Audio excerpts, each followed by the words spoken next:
Afternoon.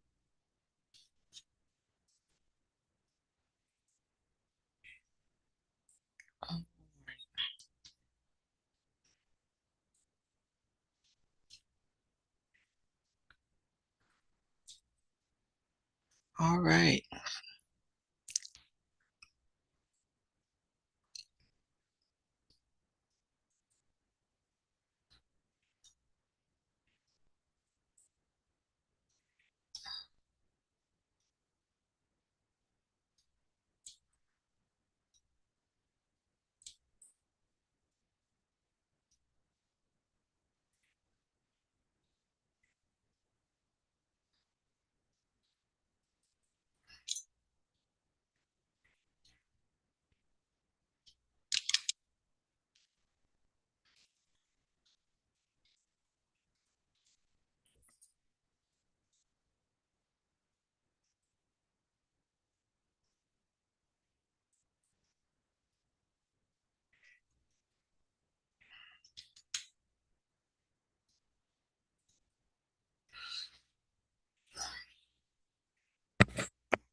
All right, we're going to be looking at, as soon as everybody gets in, we're going to be looking at our activity with drawing the human face.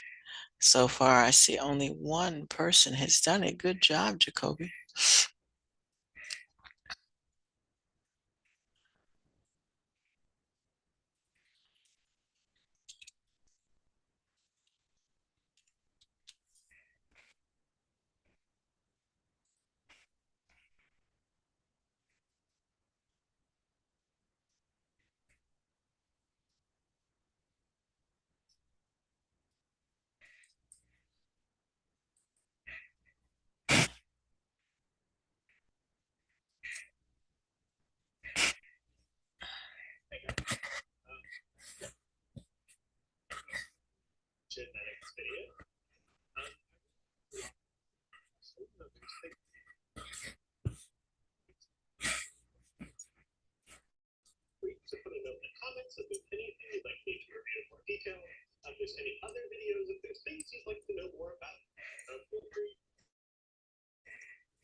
Okay.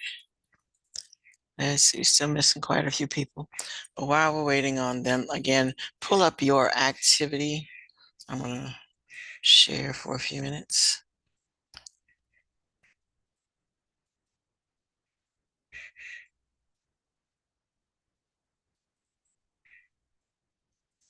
My computer keeps freezing.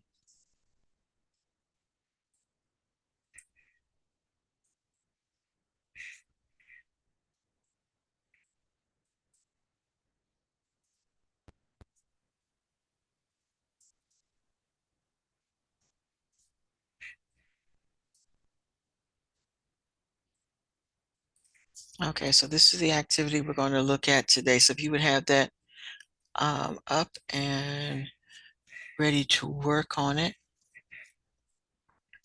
I'm going to show a quick video and then give you time to complete this. Like I said, so far only one person has turned theirs in.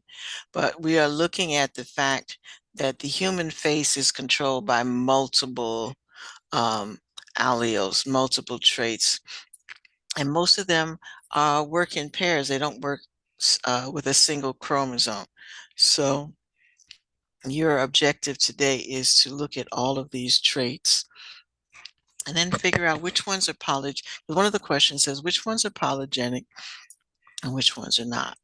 So we're going to look at this quick video and then I'll give you time to work on the worksheet.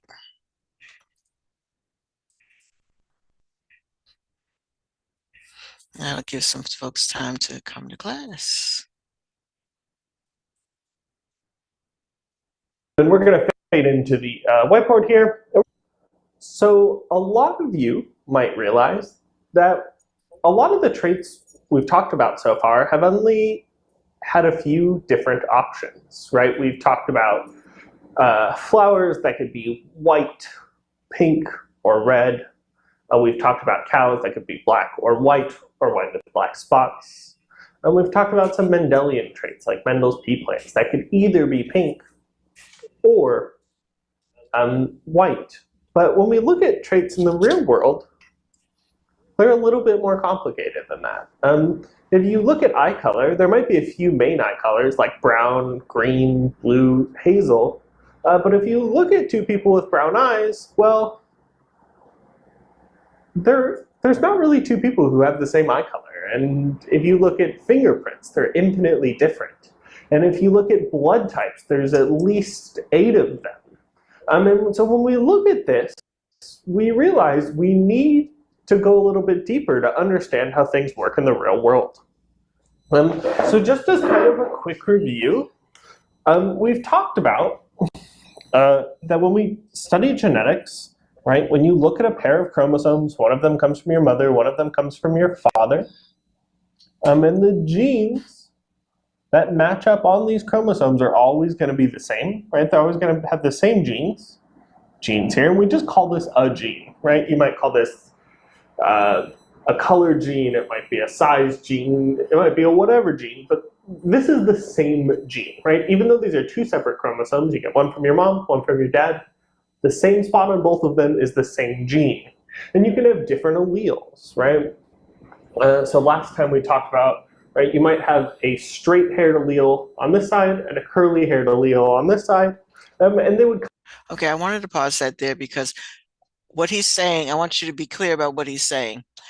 This is, each allele is a string of traits. There's a lot of traits on there, but he's looking at the fact of positioning on each one is going, whatever position that particular trait is in is always going to be the same on each allele. So the same gene, when he says same gene, it's going to have the same position. Let's say it's the one for eye color. It's going to have the same position on mom's gene as it does on dad's gene. Okay, so they're going to pair up and they're going to complement each other because they line up. Okay, that's what he means by same gene, but there's a lot of other genes on that chromosome. Come together and make a brand new protein, right? So there's 3 main options. In reality, there's hundreds of different things that can happen. But just for simplicity's sake, we're going to say there's 3 main things that can happen, right, with the 2 proteins that get made. The 1 protein from your mother, the 1 protein from your father. And those 3 things, we can have a Mendelian relationship. We could have an incomplete dominance relationship. Or we could have a codominance. Codominance. And so we might have 2 proteins are always going to get made. One of them might take over the other one. Those 2 proteins might come together and make a third totally different protein, or we could see both of those proteins in the phenotype. So this is still going to hold true, but sometimes there's more than just 2 possible alleles, right? So when you look at something like hair type, there's only 2 alleles. There's a straight-haired allele, and there's a curly-haired allele. But what if we look at something more complicated? The first example we're going to look at here is something that has multiple alleles, more than 2 alleles, and that's blood type. And we like to use blood type as an example because with blood type, there's only 3 alleles. So it's not too complicated yet, okay? So in humans, if we look at the phenotypes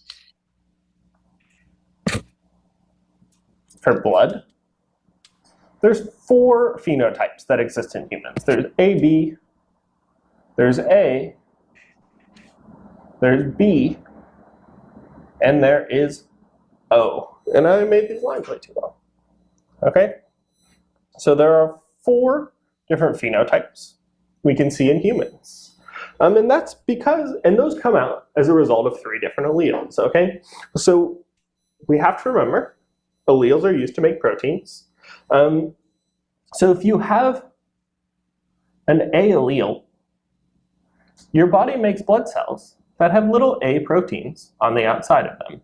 Now in the real world, obviously, they don't look like little A's because you wouldn't want razor sharp pointy A's flying through your bloodstream. They'd slice your veins to ribbons, and nobody wants that. But I'm just going to draw them like little A's to make it simpler.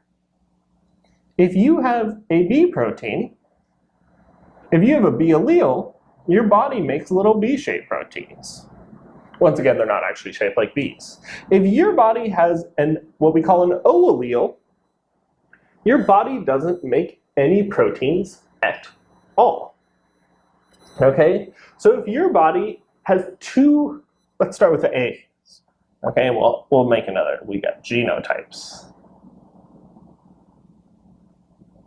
So if you got one A allele from your mom and one A allele from your dad, your blood cells are only going to have A proteins on the outside.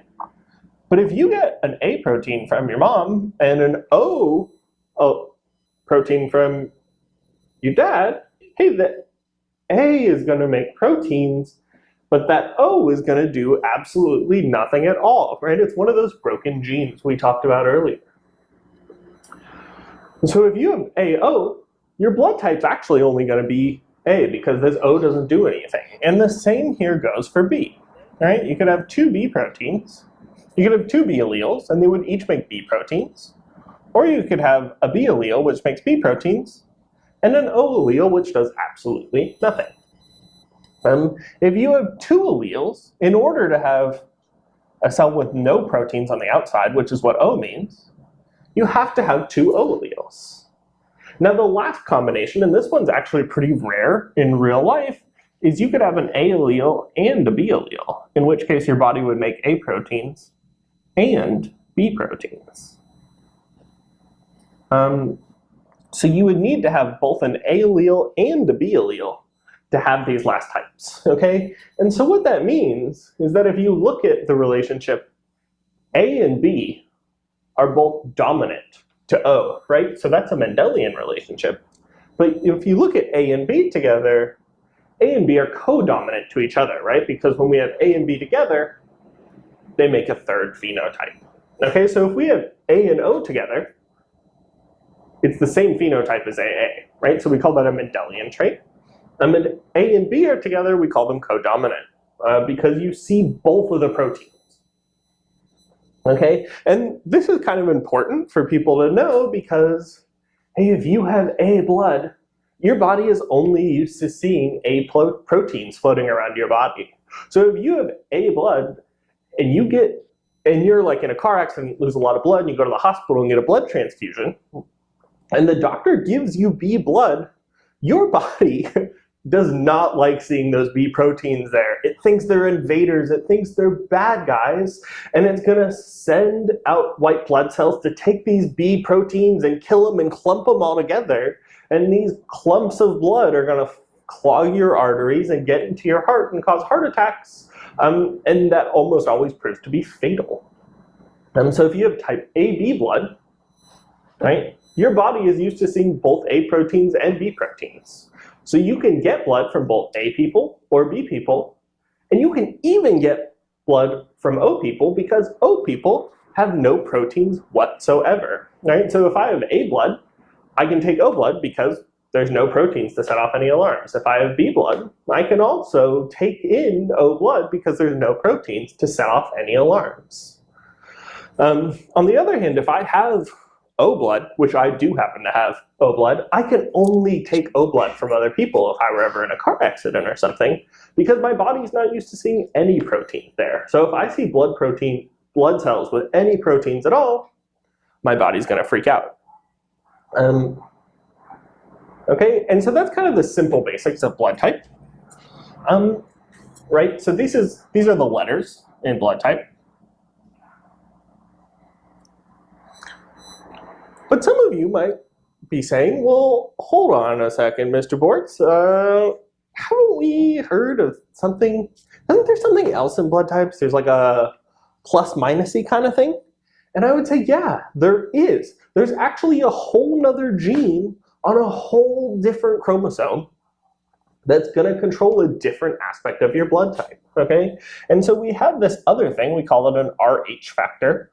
And Rh is a big fancy word for the name of proteins, the protein, but we usually call it the plus or minus. Okay, so once again, we have a I'm just going to write P and G for phenotype and genotype because I'm lazy. But once again, we have two different phenotypes. We have plus or minus. Okay, and we have kind of the same thing going on, right? Where if you have the plus gene, your body is going to make this Rh protein, and I'm just going to draw like a plus. Once again, it doesn't look like a plus in real life. On the other hand, I don't know why I wrote a 1 there. On the other hand, this what we call the minus gene or the negative gene doesn't make any proteins at all. Okay? So if your body has one copy of the plus gene and one copy that does nothing at all, it's going to make plus proteins. Or if it has two copies of the plus gene, it's going to make these plus proteins. In real life, these plus proteins are called Rh factors. Don't worry too much about the terminology. If you want, you don't get to choose any of this. If you're a person with negative blood, you actually have to have two broken copies of the genes that make no proteins at all. So it's actually possible. So when we go to think about what kind of blood we give somebody if they've been into a car accident, there's actually two different sets of proteins we need to think about, right? Because we could have a person here who has AB blood, okay? We could have somebody who has AB blood and the Rh protein. And this person, they're kind of lucky in a way, because they can receive blood from literally anybody on planet Earth, right? They have A proteins, they have B proteins, and they have plus proteins. So their body is cool with seeing any single one of those proteins. On the other hand, right, so this person, we call them A, B positive. On the other hand, let's make that a better looking plus. On the other hand, we could have somebody who has O negative. And this person would have no proteins whatsoever on the outside of their blood cells. And so this person here is kind of lucky because they can give blood to anybody on the planet, right? This person could give blood to literally anybody because they don't have any proteins to set off alarms in that person's body. But if this person gets blood from somebody with even a single protein on the outside, their body's going to reject it and going to have really serious health problems, right? So here's an example of a trait that has both multiple alleles, right? It's got 3 different alleles, A, B, and O. And this is also an example of a polygenic trait, right? So there's more than one gene that goes up into making this phenotype, right? Because the phenotype has 2 aspects to it. So I'll give you a second if you want to kind of take notes or write any of this down. You're welcome to pause the video here. I kind of recommend, from a teacher point of view, that you pause here, maybe rewatch this part, take some notes about. I am pausing it there because this is kind of long, but I liked his visual as to showing you that there are 2 different things that control blood types. So it's not just AB. You're either AB positive, and it's a good thing for you to know what you are. You're either AB positive or you're AB negative. So if you're AB negative, that means you have the A and B proteins, but you don't have the Rh. It's called the rhesus factor. And so you don't have that factor, or your Rh. I mean, you do have it. If you don't have it, you're AB negative.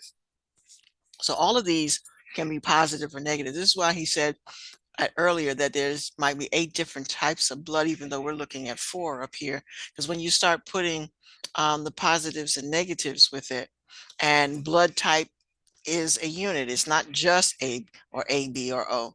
It's AB positive, AB negative, A positive, and so on. So like I said, it's a good thing for you to figure out what you are. So in case anything should happen to you, you don't run the risk of them giving you bad blood. That's the first thing they're going to test you for when you go in the hospital, is what type of blood you have. All right, so I'm going to pause this here, and we're going to go back and look at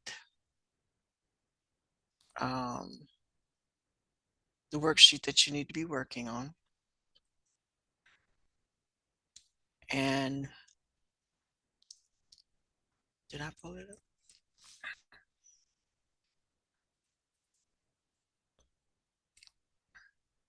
And this is actually due today, so you should have been working on it from last week. All right, so it's good to do a coin toss because a coin toss represents the fact that with an egg and a sperm, it's a 50-50 chance that you're going to get this egg and this sperm to meet and bring whatever characteristics that they are carrying with them.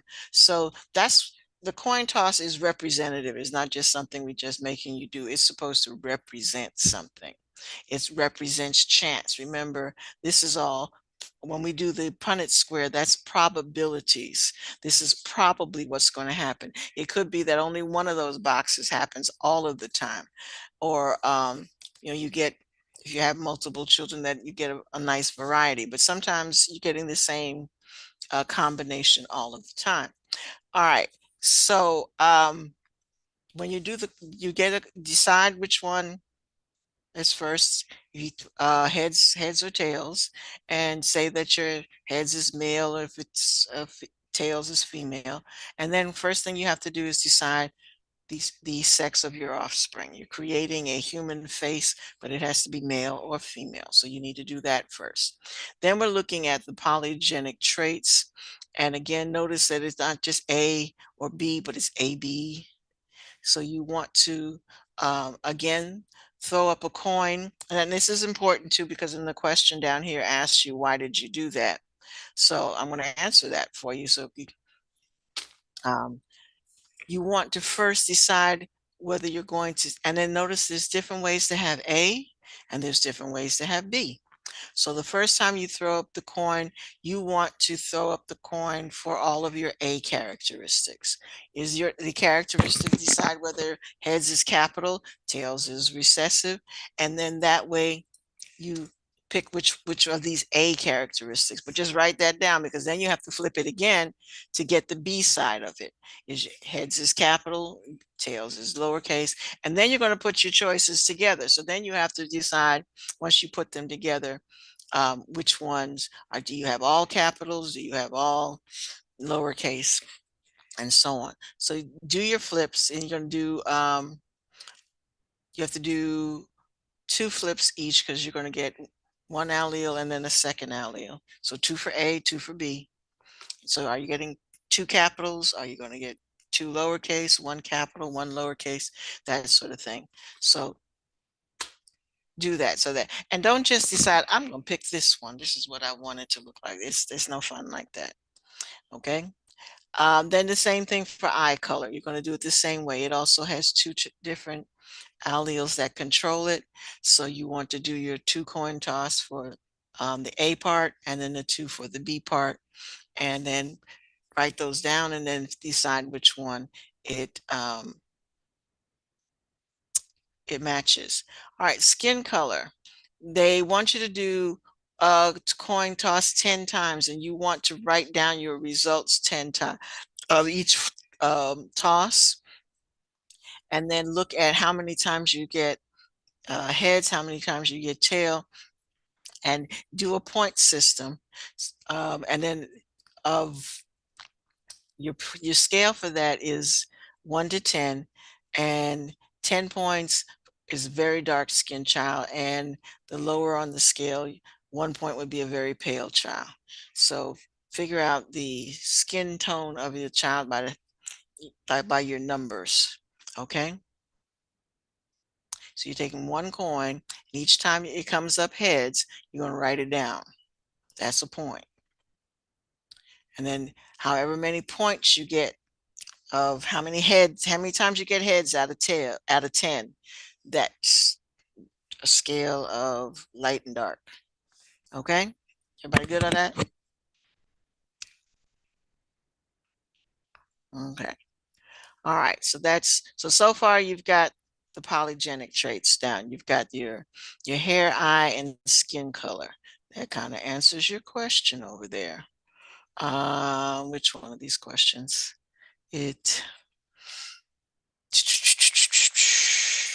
Okay, says list 3. Okay, number 1, codominant. All right, and write those there. And then explain, like I just explained to you, why you did the coin toss twice, and then how is it possible for the child when, because what we're doing is looking at, and I'm answering this question for you too. When we say this, for them to have a trait that neither parent has, we're looking at the parent, we're looking at their phenotype. So what the answer to this is that their phenotype is different than their genotype. There are there are genes that are hidden that we don't see, that were passed on, that are not expressed. All right, and for number 4, you have to define the difference between genome and phenotype. All right, so then you continue your coin toss. So again, you're going to have the face, heads, capital R, tails, lowercase r, and then you pick which type of face you're going to draw. And then which type of chin you're going to draw. So again, you're going to do the 2-coin toss to determine one of these traits. And when you finish selecting all of these traits, then you have to draw. Take those traits, and all of these traits need to be expressed in your drawing. Now, most people have been using Google Paints or the Cami with the paint set, but it is possible to, it doesn't have to be perfect, but it should, to the best of your ability, represent whatever it is down here that you ended up with, has to be in your drawing. Okay? All righty. I'm gonna give you the rest of the time to finish that. Jacoby, you can just read the unit. We are in. Because we do need to do a quiz on Wednesday. So we are in.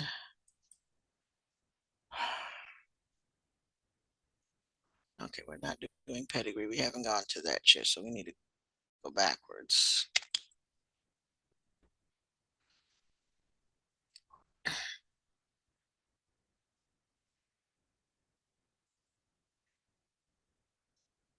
Sometime today.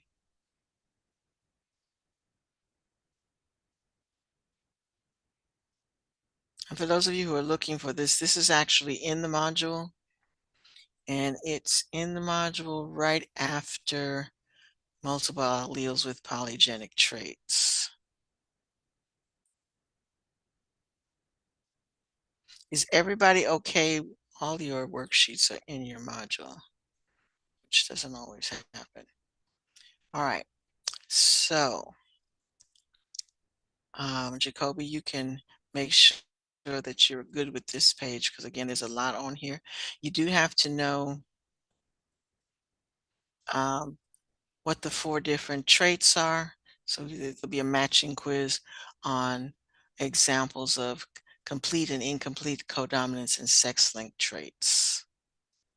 All right, so read this over again, do this quiz, read over what you need to know.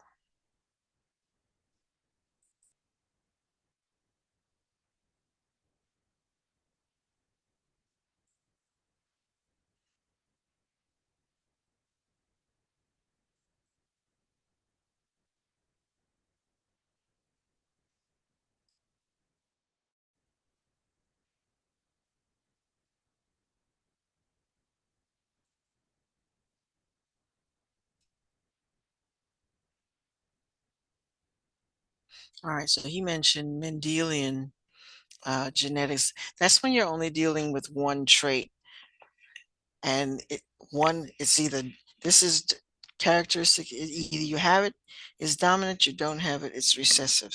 That's because that's all Mendel studied, and then other people went on and discovered that there's possibility for codominance and incomplete dominance.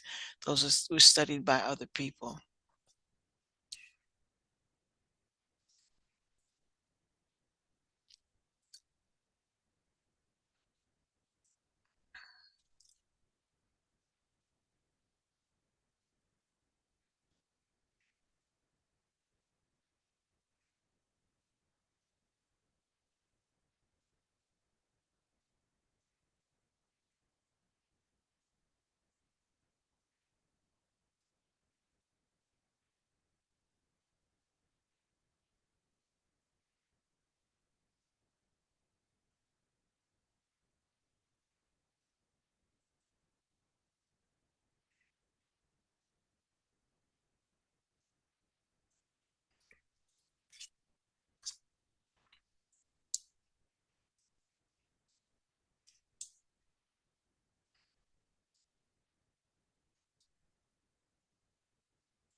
Yes, you should circle the traits you have on the chart. So part of the question asks you to make a list of all your traits.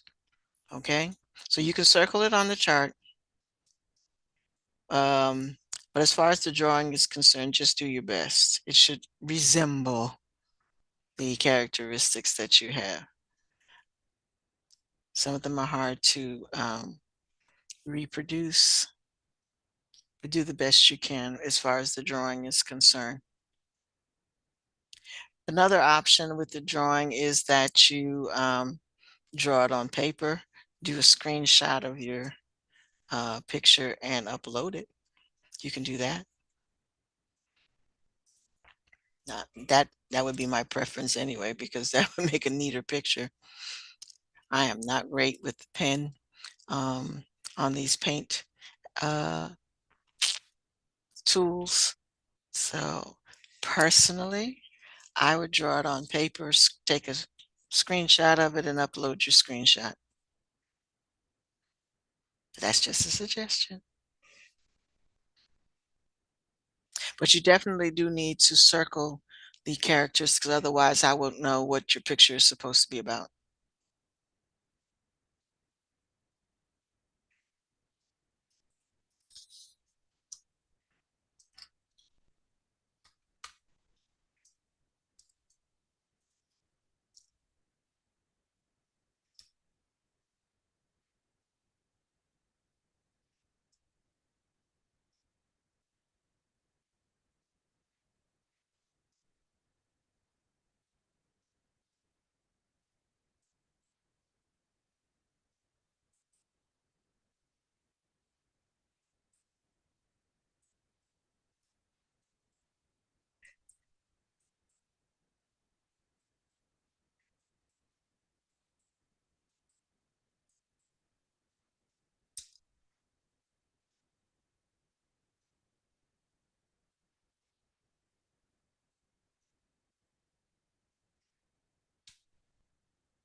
I want to go.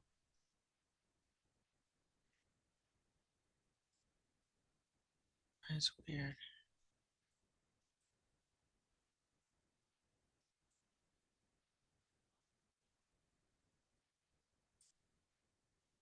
Huh.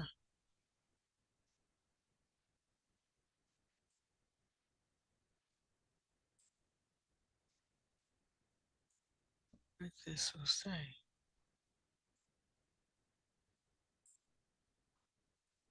I'm curious as to why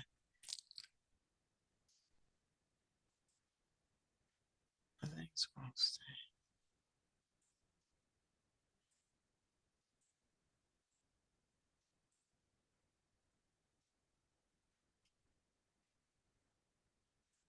All right, I'm curious with this in the first place. They didn't, I keep playing with this, but they didn't give you a square to begin with. So I don't know. And I'm just answering it based on the fact that that phenotypes would be red and white. Genotype ratio would definitely be how many of this to that down here to the bottom. So if it says ratio, it must be ratio. That's not working for me, so I hope it worked for you.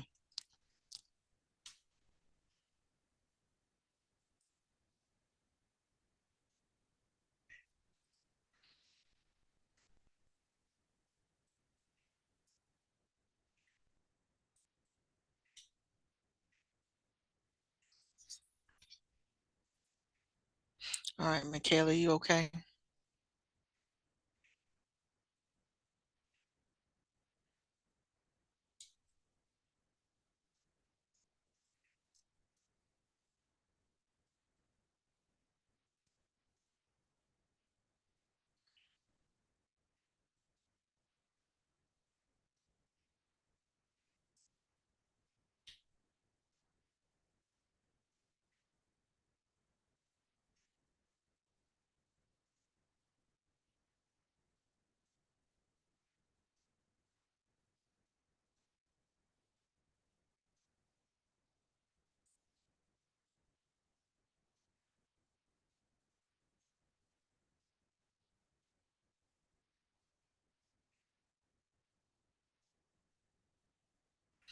All right, so again, keep in mind that that says it's due today. So try your very best to get that completed today.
Also, because biology is an end of year external exam, what they want to, and they're going to talk about it more in the faculty meeting tomorrow, but what they want us to start doing is progress learning quizzes on Wednesdays. So we'll look at that as well as a class quiz. I might even just create the one from that program. So we'll look at kind of get used to looking at progress learning examples in preparation for the test at the end of the year.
Um, that's the question was asked, is the test at the end of the year determine whether you pass biology or not? I believe, and I'll ask that question for clarification, you can pass the class, and I think you'll just have to retake that exam. Okay, so I believe there's two different things. The exam is required for you to graduate. I know that. And I believe there's two separate things. So you can pass the class, but you will still have to take that exam again the next time it's offered. That's the way it used to be. It's been a minute since I've done a Georgia exam, but that's the way it used to be. So that's definitely a question I will clarify um, tomorrow. So next time I see you, I'll have a better answer for that question.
Okay, and just a heads up, it looks like the milestone is on April the 30th for biology. Oh, wait a minute. It says makeup, so where's the original one?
Also, keep in mind with your eye, when you draw your eyes, um,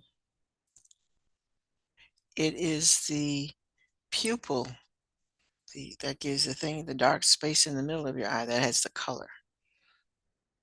So whatever color you pick, that's you need to draw the pupil that color.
All right, anybody having any struggles, difficulties, things that they, questions you need to ask me?